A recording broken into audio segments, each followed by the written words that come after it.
시작합니다. 자, 독소형식 중독도 갑니다. 여러분들이 아까 본 거는 첫 번째 독소형식 중독에서는 클로스트리디움 보틀리뇽이라는 균주 가지고 식중독 유발하는 거 봤고, 두 번째는 황색 포도상 구균 식중독대가 있는데, 우리가 보통 포도상 구균 식중독 그러는데 왜 여기에다가 앞에다가 색깔을 붙였냐면은, 우리가 보통 이 포도상 구균 같은 경우에는 구균대가 있죠. 여러분들 앞에서 본 거는 구균이라는 말이 안 붙었어요. 그죠? 다 무슨 균이었냐면은 앞에서 본 여러분들 식중독균 같은 경우는 다 간균 쪽이었다고 보시면 돼요. 근데 요거 자, 포도상 구균대가 있죠. 요는 포도송이처럼, 자, 요거는 동글동글하게 막 포도송이처럼 붙어 있다는 뜻이에요. 자, 요거는. 포도송이처럼 이렇게 자 생겨서 구균 동글동글하게 생겼다는 뜻이에요. 요거는. 자, 근데 왜 포도상 구균 같은 경우는 앞에다가 황색을 또 붙였냐? 그죠? 보통 우리가 이 균을 갖다가 배양을 해봤더니 색소를 만들어냈다는 거예요. 색소를 만들어냈는데 황색하고 백색하고 오렌지색하고 요런 자 균주들이 색소를 만들어냈는데 그 중에서 자 황색, 백색, 오렌지색 요런 색소 생산한 요자균 같은 경우 장독소를 만드는 거. 장독소가 여기 있죠. 그죠? 장독소를 이렇게 자 생산하는 균주는 황색 포도상 구균이더라 돼가 있어요.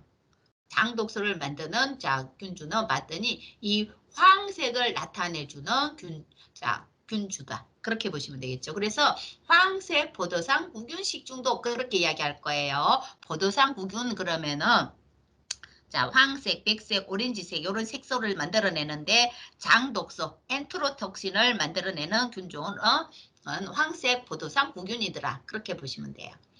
자, 생긴 거 보세요. 생긴 거 봤더니 자, 무포자 통성염기성균대가 있어요. 자, 무포자에 산소가 있든지 없든지 간에 자, 요 균주는 잘 살 수 있다 대가 있어요. 포도상 구균은 포자 형성하지 않는다고 합니다. 포자 형성하지 않아요. 클로스트리디움 자 하고 자, 두 개가 포자 형성균이었어요. 바실러스균하고 두 개. 자, 배지에서 봤더니 노란색의 침락을 형성했다. 내가 있는데 황색을 자 문제라고 보시면 돼요. 황색이.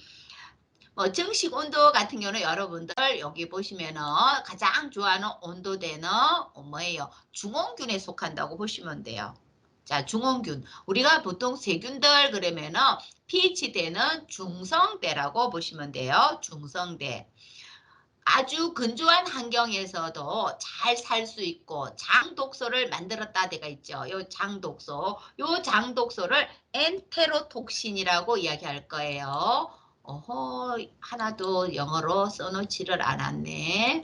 자, 장독소 그러면은 엔테로톡신 만든다고 보시면 돼요.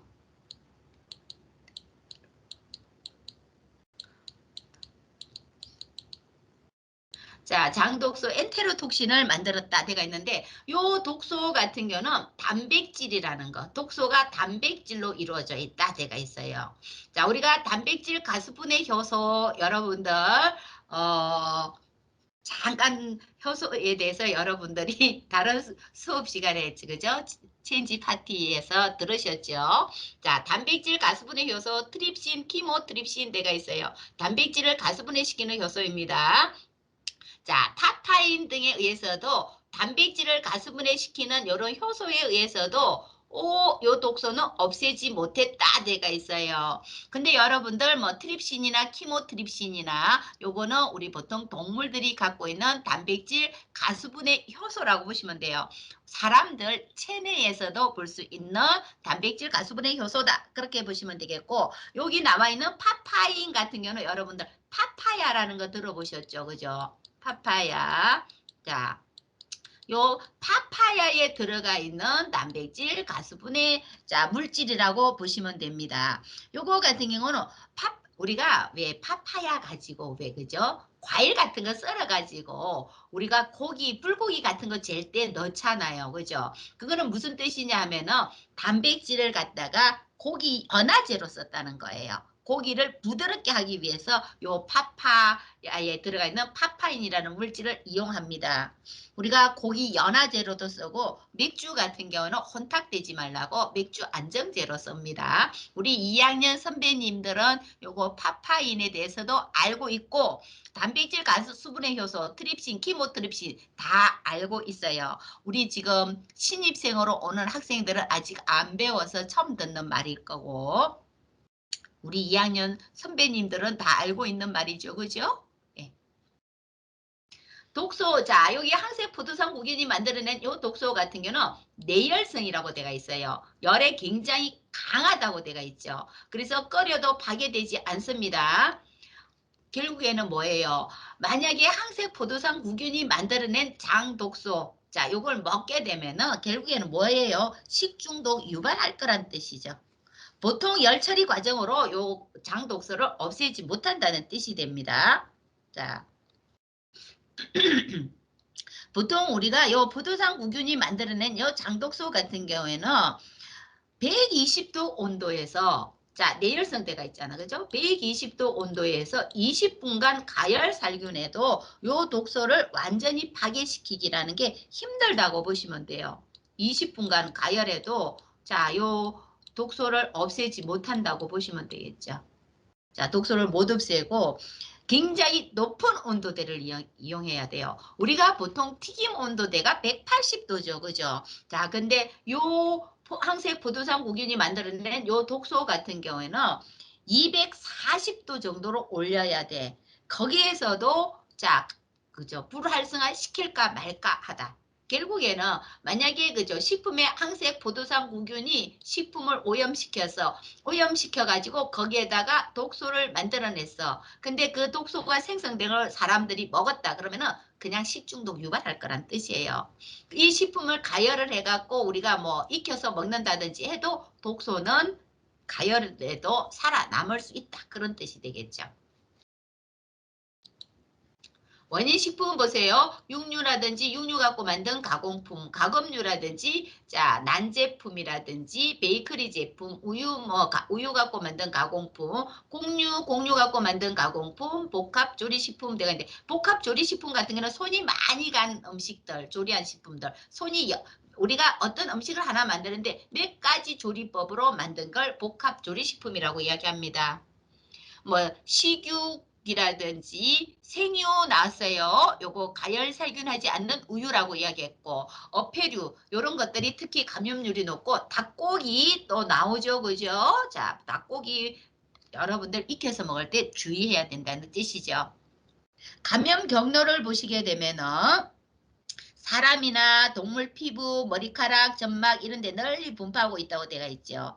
여러분들 왜 우리가 화농성 질환을 앓고 있는 사람들은 조리를 하지 말라고 하냐면은 항색 포도상 구균 이 균주를 환원하고 이렇게 뭐라고 하나 염증성 질환을 앓고 있는 사람들이 많이 갖고 있다고 보시면 돼요. 보통 이거 항색 포도상 구균 같은 경우는 자연계에도 굉장히 많아요. 자연계에도 널리 분포되어 있어요. 결국에는 무슨 뜻이냐? 사람이나 동물 피부라든지 특히 그죠? 동물 사람 할 것 없이 콧구멍 있잖아. 좀 말이 너무 그러나? 예, 부드럽게 이야기해서 비인강, 코 안 점막이라든지 사람이나 동물의 장속이라든지 요런 데 어디든지 항생 포도상 이 구균은 침투해 갖고 살아남을 수 있다는 거예요. 자, 그래 갖고 감염시킨다든지 하면서 괴사시키고 화농성 염증을 유발하는 균주라고 보시면 돼요. 자, 그래서 특히 그죠? 화농성 질환을 앓고 있는 사람들, 염증성 질환을 앓고 있는 이런 사람들은 절대로 조리를 한다든지 빵을 만든다든지 과자 만든다든지 하시면 안 된다는 뜻이에요. 굉장히 짧아졌어요. 잠복기가 그죠? 평균 3시간으로 짧아졌어요. 자, 굉장히 짧아졌고 자, 구토 오고 구역질 오고 복통 오고 자 피로해지고 무력감은 너무 기운 빠지고 그죠? 특히 노인이라든지 아기들 병약한 사람들 이런 사람들 구토를 한다든지 할 때 이런 게 다시 목으로 넘어가서 기관지를 갖다가 막는다든지 이렇게 되지 않도록 주의를 해야 된다고 보시면 되겠죠. 그죠? 근데 여기에 포도산 구균 같은 경우는 굉장히 만들어낸 요 장독소 같은 경우 없애기는 어렵다고 이야기했어요. 참 다양한 일이 치사율이 낮다는 거. 사망률이 굉장히 낮습니다. 통상적으로 만약에 황색 포도산 구균에 의해서 우리가 식중독이 걸렸어. 자, 보통 그죠? 한 2, 3일 정도 이렇게 지나고 나면은 회복된다고 보시면 돼요. 참 다양한 일이죠. 그죠? 예방법 보세요. 가공조리한 식품은 빨리 섭취하라 내가 있는데 요거는 어떤 식중독에서나 다 똑같아요. 적어도 조리해갖고 4시간 안으로 섭취하라고 이야기했어요. 그죠? 식품 보관할 때 5도 이하나 60도 이상 보관. 이거는 어떤 식중독에서 예방하는 방법 다 똑같아요. 특히 그죠 조리할 때 적어도 60도 온도에서 30분 이상 가열살균해서 먹으라는 거. 한홍성 질환자들은 절대로 조리하면 안 된다는 거. 그리고 여기에서는 그죠? 여러분들 조리자들 같은 경우 위생복 깨끗하게 위생 모자 쓰고 위생 장갑 착용하고 개인 위생 철저히 지켜야 되겠죠. 특히 조리 종사자들 같은 경우는 손 청결이 철저해야 됩니다. 이 한 식재료를 만졌고 다른 식재료 만질 때 꼭 손 씻기 하고 만져야 된다는 거 보시면 되겠죠. 그리고 조리자들은 꼭 해야 될 게 여기서는 안 나오고 있죠. 그죠? 뭐 해야 돼요? 마스크 착용해야 돼요. 그리고 특히 하면 안 되는 거 조리한다든지 빵 한다든지 여러분들 과자 만들 때 내 인체 일부분 제발 좀 만지지 마세요. 여러분들이 보통 빵 발효할 때 시간이 남죠, 그죠?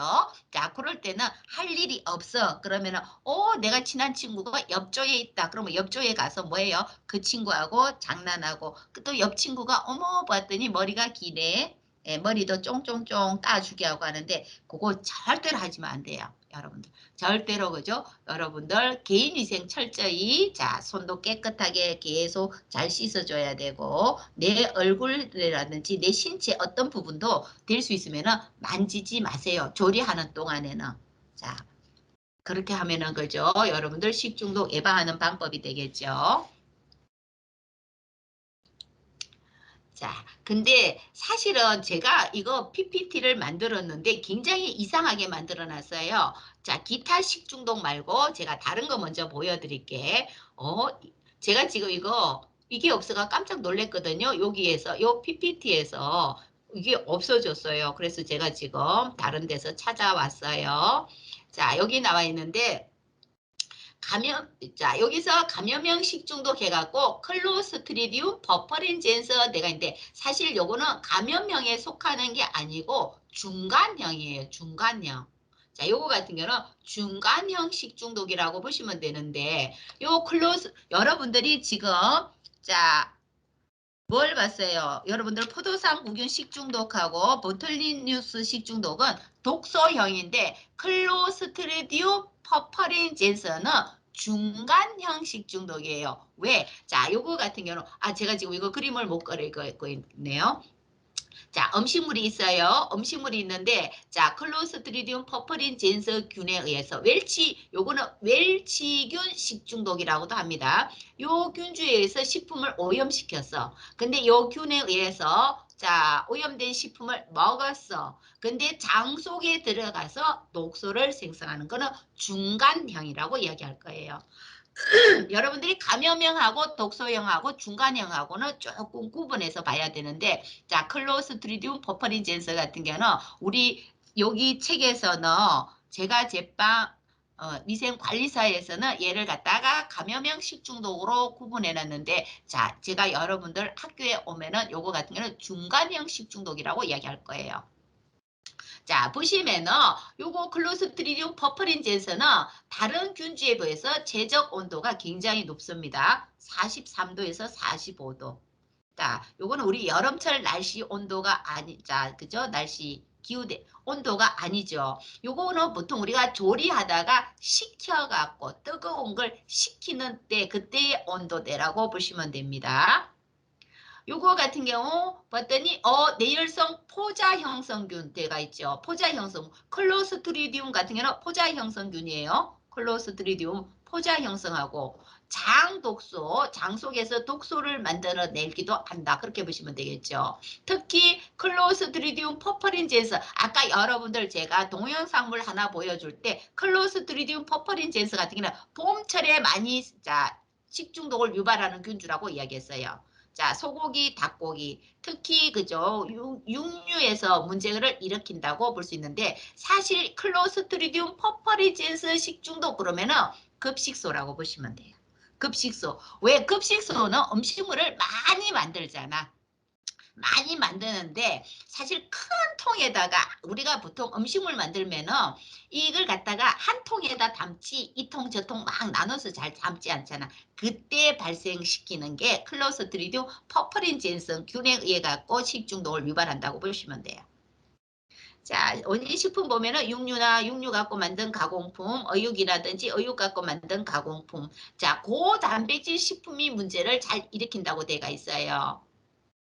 요 클로스트리디움 퍼퍼린젠서 내가 이제 웰치균 식중독 같은 말이에요. 이 웰치균 같은 경우는 자 미리 조리해갖고 상온에서 5시간 이상 방치한 식품에서 발생한다 내가 있는데 왜 우리가 요걸 갖다가 보통 학교 급식에서 가장 식중독을 많이 발생시키는 게 클로스트리디움 퍼퍼린젠스라고 보시면 돼요. 학교 급식에서 왜? 많은 대량으로 만들어야지. 급식소라 그러면 많은 사람들이 먹기 때문에 사실 우리가 급식소 그러면은 한 번 식사할 때 50명 이상 먹는 데는 급식소라고 이야기합니다.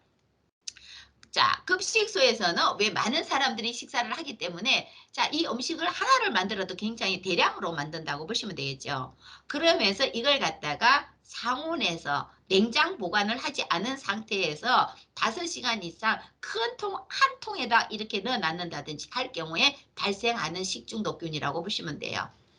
분변에 오염되어 있는 세균이 있는 식품을 섭취한다든지 집단조리 식중독의 원인균이 웰치균이라고 보시면 돼요. 클로스트리디움 버퍼린젠성균이라고 그렇게 보시면 될 것 같아요.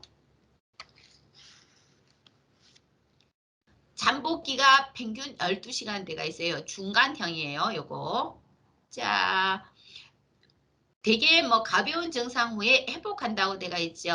이 증상에서는 계속 제가 이야기하죠. 그죠? 구토, 복통, 설사. 요거는 기본이라고 이야기했어요. 자, 신생아라든지 나이 드신 분들한테는 절대로 요 조리한 거 몇 시간 지난 후에 줄 때는 꼭 한번 재가열을 해서 드려야 돼요. 안 그러면은 낮은 온도대에 아니면은 낮은 온도 그러면 5도 이하, 높은 온도 그러면 60도 이상에서 보존했다가 드린다든지 해야 돼요. 그냥 상온에 뒀던 걸 그냥 먹인다든지 드린다든지 하면 안 됩니다. 예방하는 방법 갑니다. 조리 후 바로 섭취하지 않은 식품 같은 경우는 소량씩 나눠서 저장해라 되가 있죠. 자, 제가 이거 지금 그림을 못 그리겠네. 보통 우리가 자 이렇게 큰 통 한 통에다가 이 조리한 음식을 하나에 담는 게 아니고 작은 통으로 이렇게 소분해서 담으라는 거예요. 왜 그러냐면은 이 균주 같은 경우에는 클로스트리디움 대가 있어요. 편성 혐기성균이라고 보시면 돼요. 자, 이렇게 큰 통에다가 음식물을 넣어두게 되면은, 자, 여기에서 이 균주는, 자, 어떻게 해요? 증식하게 된다고 보시면 돼요. 큰 통에서. 작은 통, 소분해서 소량씩 나눠서, 자, 저장할 거.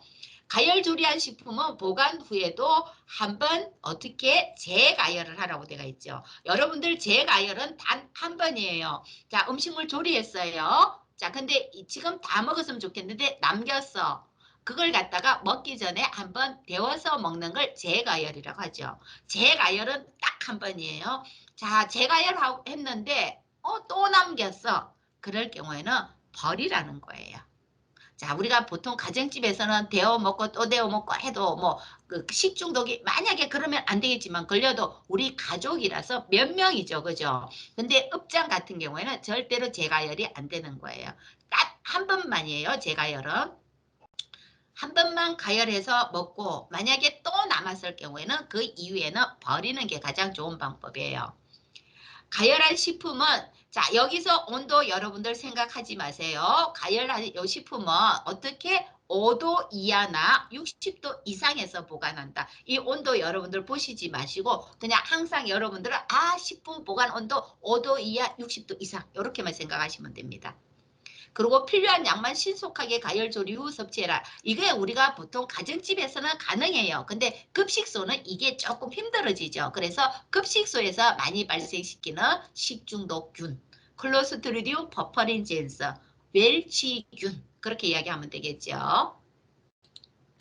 자, 그 다음에 바실루스 세레우스균 내가 있어요. 요것도 중간형 식중독균이라고 보시면 됩니다. 바실루스 나왔어요. 바실루스 포자 형성균이에요. 포자 형성균. 자, 내열성 포자 형성하고 자, 통성 염기성균 내가 있어요. 우리가 요 바실루스균 같은 경우에는 자, 요게 그죠? 내열성 포자를 형성한다 내가 있어요. 그죠? 자, 요거 같은 경우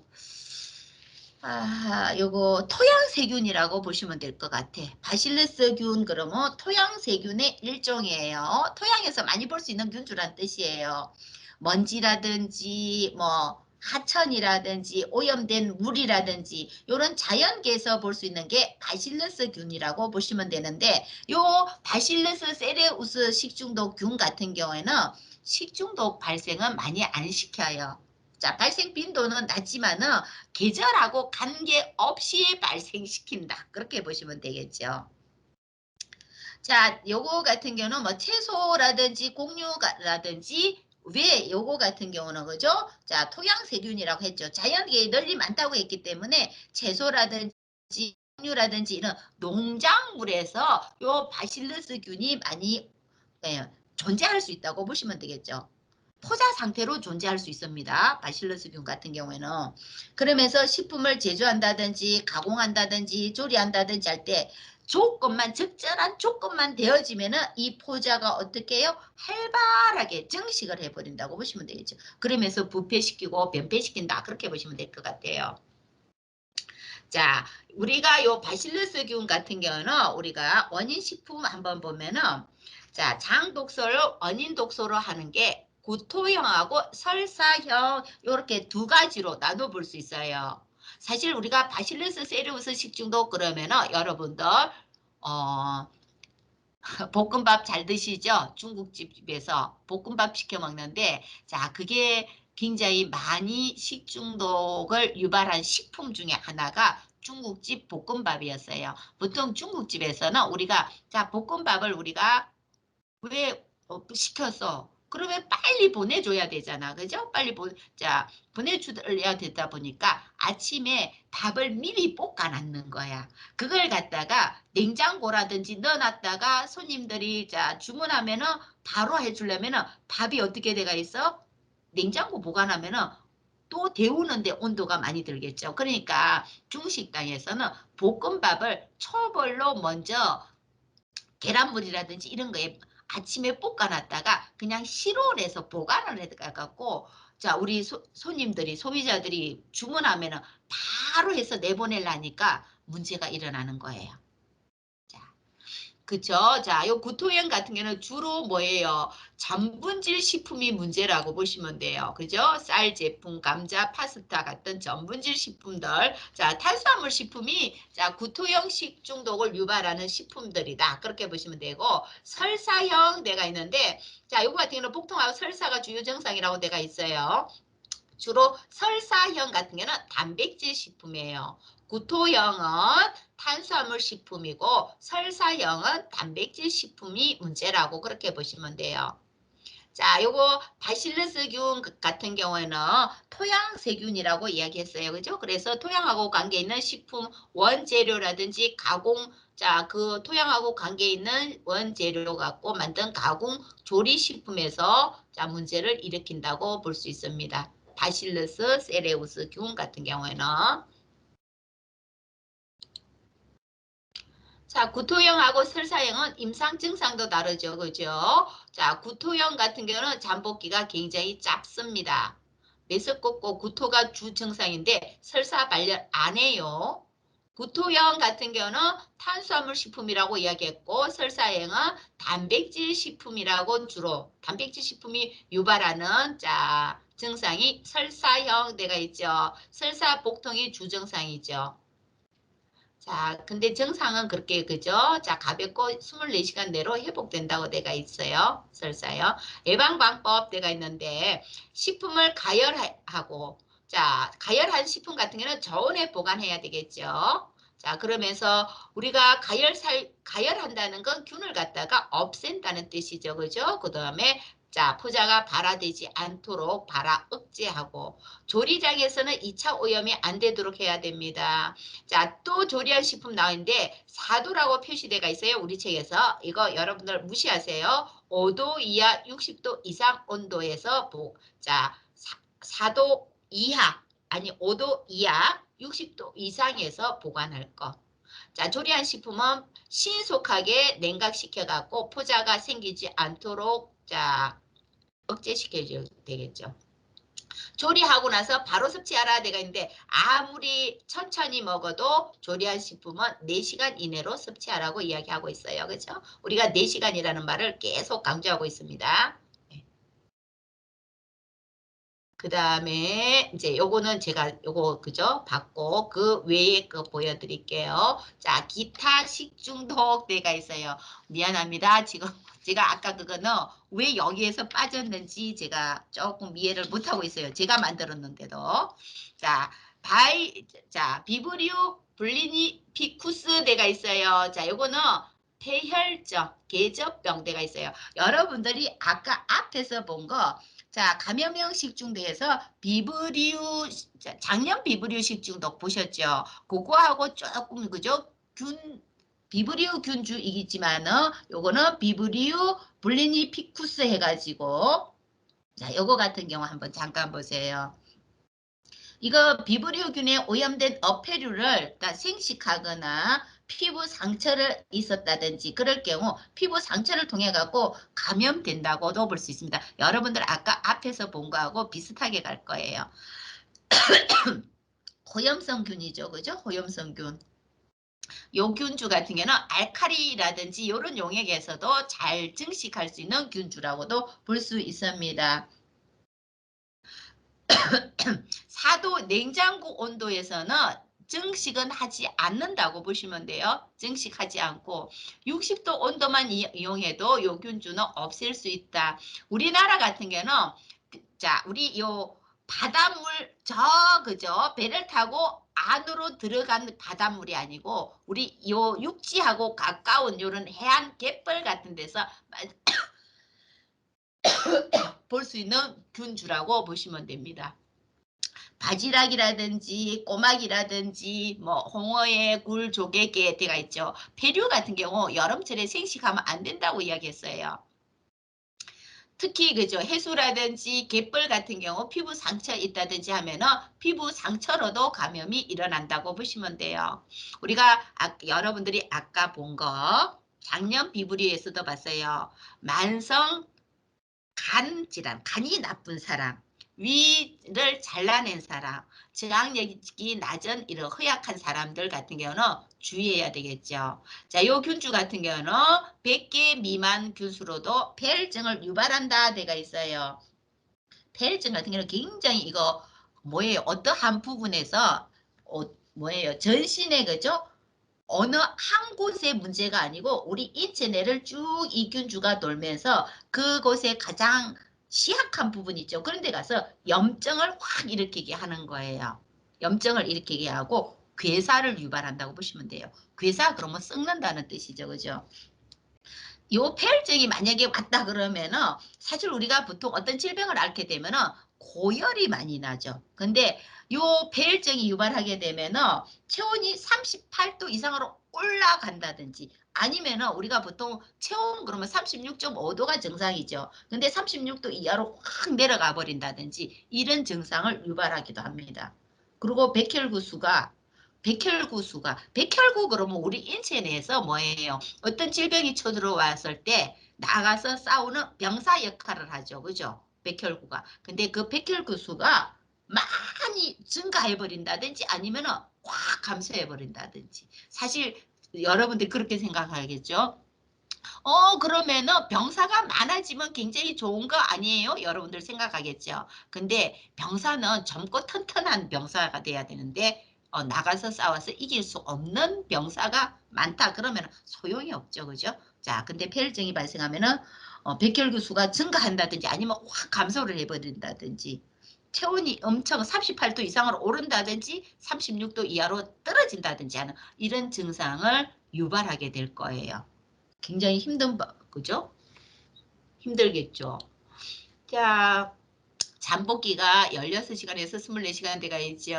자, 어쨌든 간이 나쁜 사람, 알코올 중독자, 당뇨병, 그리고 될 수 있으면은 건강이 안 좋은 이런 사람들은 이렇게 해산물 같은 경우는 생식을 안 먹어야 되겠죠. 그죠? 하지에 부종 온다고 돼가 있어요. 자, 발적 증상이 나타나고, 자, 반상 출혈이 생기고, 요거 같은 경우는 우리가 그죠? 혈관 밑에 이런 데서 자, 혈관이 터져갖고 혈액이 그 나온 흔적 같은 게 있는데 반상출혈 같은 경우에는 지름이 3mm 이상이 되는 걸 반상출혈이라고 할 거예요. 보통 우리가 정상출혈 같은 거는 3mm 이하입니다. 근데 반상출혈은 좀 큰 출혈 같은 게 생성된다고 보시면 돼요. 그 다음에 수포 물집 만들고 궤양 일으키고 괴사 일으킨다고 보시면 돼요. 자, 괴사가 문제죠. 그죠? 자, 괴사 일어나지 않도록 잠복기 12시간대가 있어요. 자, 부종 홍반 발생과 함께 수포성 괴사가 일어난다고 되어 있어요. 상처 같은 경우에.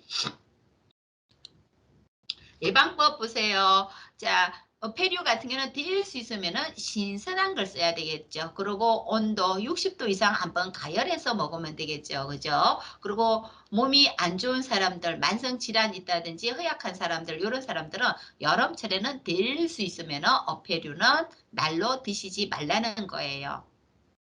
자, 상처 있는 사람들 상처 잘 싸매야 예방한다. 그렇게 보시면 될 것 같습니다. 자, 노로바이러스 식중독 때가 있어요. 우리가 지금까지 본 거는 노로바이러스 식중독 이전 거는 다 세균이었어요. 세균. 자, 근데 노로바이러스 이거는 바이러스라고 보시면 돼요. 바이러스. 자, 노로바이러스 같은 경우에는 어떻게 하면 좋습니까? 열 내지 100개 아주 소량으로 감염돼도 자, 식중독을 유발한다고 보시면 돼요. 사실 지금은 우리가 노로바이러스라고 이야기하지만 우리가 예전에는 여러분 선배들은 제가 노워커 바이러스라고 이야기했어요. 노워커 바이러스 식중독 그렇게 설명했어요. 자, 요 노로바이러스, 노워커 바이러스 똑같은 말이라고 보시면 되는데 왜 노워커가 노로로 바뀌었냐면은 사실 1968년에 미국 오하이오주 노워커 지역, 요 지역 초등학교에서 요 바이러스에 의해서 집단 식중독이 발생했다고 보시면 돼요. 그래서 여러 학생들, 여러 사람들이 자, 집단 위장염 환자가 발생했어요. 요 바이러스에 의해서. 그래서 그 노워커 지역에서 발생한 식중독 해갖고 노워커 바이러스 식중독이라고 했는데 여러분 잘 생각해봐. 우리 이천에서 이런 일이 일어났다고 이천 바이러스 식중독 그러면 이천 사람들 기분이 좀 나빠지겠죠. 그죠? 그래서 2002년도 예. 자, 국제 바이러스 이름 불치는 자 국제 바이러스 명명위원회에서 노로 바이러스라고 붙였어요. 노워크 바이러스가 아니고 노로 바이러스라고 이렇게 붙였어요. 요거 같은 경우에는 보세요. 자, 비세균성 이거 장염 원인균이라고 균이라고 하면 되고 미생물 자 바이러스라고 보셔야 되겠죠, 그죠? 자, 우리나라에서도 겨울철 되기 전에 노로바이러스 식중독 예방하는 동영상물 홍보물이 굉장히 많이 쏟아지고 있습니다. 지금 우리가 코로나19 때문에 노로바이러스 식중독 예방법이라든지 예방하는 방법 이런 게 덜 지금 홍보하고 있어요. 방송에서. 근데 사실 이 노로바이러스 식중독 예방하는 방법이나 코로나19 예방하는 방법이나 거기서 그거라고 보시면 돼요. 우리가 노로바이러스 이 식중독 원인 식품 보면은 페류, 샐러드, 과일, 냉장식품, 샌드위치, 상추 대가 있는데 대체적으로 냉장고에 보관한 이런 식품들이 문제를 유발한다고도 볼 수 있습니다. 지금까지는 제가 여러분들한테 식중독 그러면은 절대로 다른 사람한테 전염을 안 시킨다고 이야기했어요. 근데 노로바이러스는 사람과 사람 사이에 전파시킨다고 되어 있어요. 네, 노로바이러스 식중독은 만약에 우리 가족 중에 누군가가 노로바이러스 식중독 걸렸어. 그러면 그 집 식구는 다 전파시킬 수 있다고 보시면 돼요. 분변하고 구강 경로로 감염된다 되가 있죠. 근데 자, 우리가 그 노로바이러스 식중독에 걸린 사람이 화장실 썼다든지 화장실 들어가서 쓰고 나서 손을 제대로 세척을 하지 않고 화장실 문고리 잡고 나왔는데 내가 문고리를 잡고 들어갔다든지 하게 되면 전파시킬 수 있다는 뜻이에요. 감염 경로에서 여러분들 보시면 어디서 많이 발생해요? 집단 급식소, 요양원이죠. 그죠? 요양원, 병원, 교도소, 기숙사, 선박 이런 데서 많이 발생할 수 있다 데가 있는데 어쨌든 면역력 약한 사람들은 주의해야 됩니다. 여기서 요양원이나 병원이나 교도소, 기숙사, 선박대가 있는데 뭐예요? 밀집된 공간이란 뜻이죠. 그죠? 이런 데서는 직접 간접적으로 접촉을 많이 하게 되겠죠. 그러면은 식중독 발생이 많이 증가할 수 있다는 뜻이에요. 잠복기가 굉장히 짧습니다. 1 내지 2일이죠. 그죠? 자, 구토복통 설사 그대로 가고 속이 미식미식한 오심 증상, 두통, 머리 아프고 때가 있죠. 자, 예방법 갑니다. 요거 같은 경우 여러분 잠깐 한번 보세요. 세균성하고 노로바이러스, 자, 요 식중독 발생 동향을 봤어요. 16년부터 2000년도까지, 그죠? 2016년, 2020년까지 본 거예요. 자, 대체적으로 요 빨간 거는 세균성 식중독이에요. 자, 여기는 노로바이러스 식중독 때가 있는데, 자, 세균성 식중독은 언제 많이 발생해요? 여름철이에요, 여름철. 자, 점차 그죠? 여름으로 가면서 식중독 발생 건수가 높아지고 있어요. 세균성 식중독은. 근데 노로바이러스 식중독 같은 경우는 자 보세요. 12월 대가 있죠. 그죠? 네. 우리가 노로바이러스 식중독 같은 경우는 대체적으로 겨울철이에요. 겨울철. 여기 보세요. 여기서 월별 식중독 발생 현황을 한번 보세요.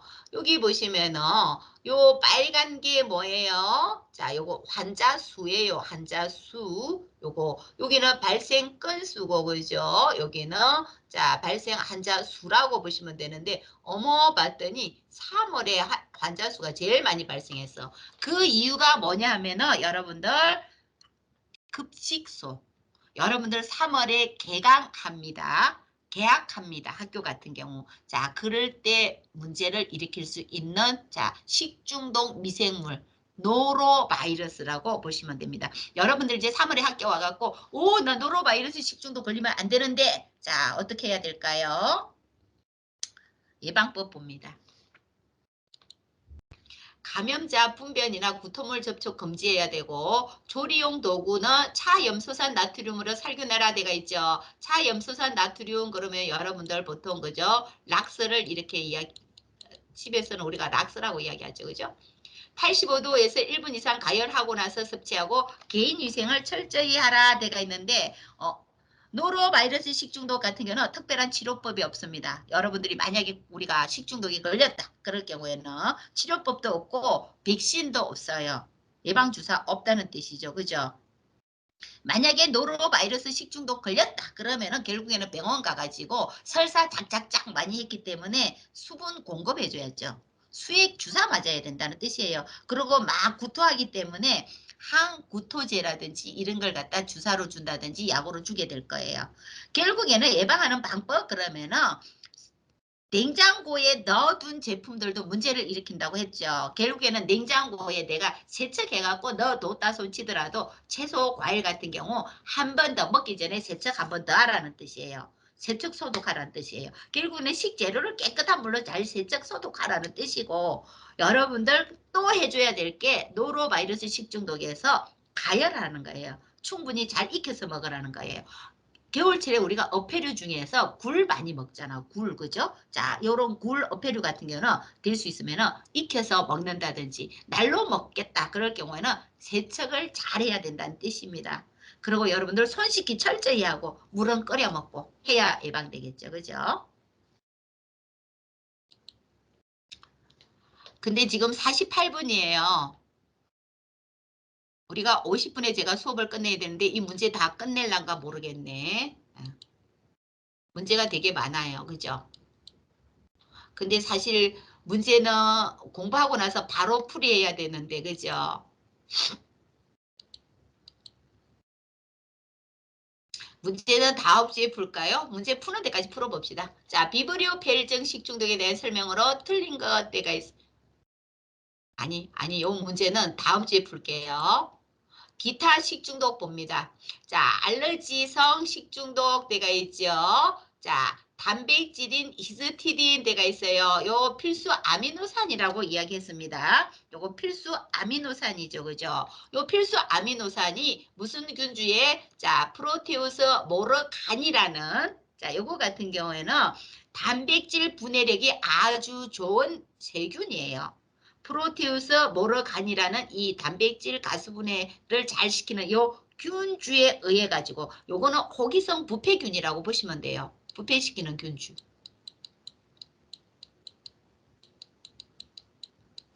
자, 요 히스티딘을 뭘로 만들어요? 히스타민으로 전환되면서 히스타민이 생성된 식품을 먹었을 때 우리가 알레르기 유발한다고 보시면 돼요. 보통 요 히스타민이 많이 잘 생성되는 이런 식품들 같은 경우는 등푸른 생선이라고 보시면 돼요. 등푸른 생선이 요 히스티딘이 히스타민으로 이렇게 잘 그죠 생성시키는 식품들이라고 보시면 돼요. 등푸른 생선이라고 보시면 되겠죠. 자, 여러분들이 등푸른 생선을 먹고 나서 조금 있다가 바로 뭐 알레르기를 유발한다든지 두드러기 같은 게 나게 되면은 아 나는 알레르기성 식중독이 유발하고 있구나 그렇게 보시면 되겠죠. 증상을 보시면은 안면, 홍조, 기박기 같은데 열감대가 있는데 기 같은 데가 만져보면은 뜨겁다는 그런 느낌이 올 거예요. 그리고 붉은 홍조 몸에 자 울긋불긋하게 이렇게 두드러기 같은 게 생겼다 그러면은 아 나는 알레르기성 식중독을 유발하고 있구나 그렇게 보시면 돼요. 근데 우리가 여기서 등푸른 생선도 일으키지만 여러분들 알레르기 일으키는 거 여러분들은 이제 제가 제빵에서 꼭 주의해야 될 게 뭐가 있어요? 우유 넣은 제품에 꼭 표시해 줘야 돼요. 우유 알레르기 일으키는 사람들 있습니다. 그리고 견과류 알레르기 일으키는 사람들 있죠. 여러분들은 나중에 제가 제빵에서 견과류를 썼다, 우유를 썼다 이런 거 할 때 꼭 표시 잘해 줘야 됩니다. 그런 걸 보고 소비자들이 이 제품을 갖다 선택할 수 있도록 해 주셔야 되겠죠. 그죠? 자, 여러분들 혹시 수업 들은 내용 중에서 나는 이 설명을 한 번 더 들었으면 좋겠다 할 경우 수업 시간 아닐 때도 그냥 언제든지 질문해 주셔도 좋고 채팅창으로 남겨주시면 제가 바로 답글 보내드린다고 이야기했어요. 자, 여러분들 오늘도 수고 많으셨고 여러분들이 꼭 하셔야 될 게 만족도 조사입니다. 만족도 조사 꼭 참여해 주세요. 그래야 여러분들 오늘 2시간 수업 들으신 거 비교과 수업 시간으로 됩니다. 여러분 수고하셨어요. 오늘도 건강하게 잘 보내시고 우리는 내일 모레 또 만납시다.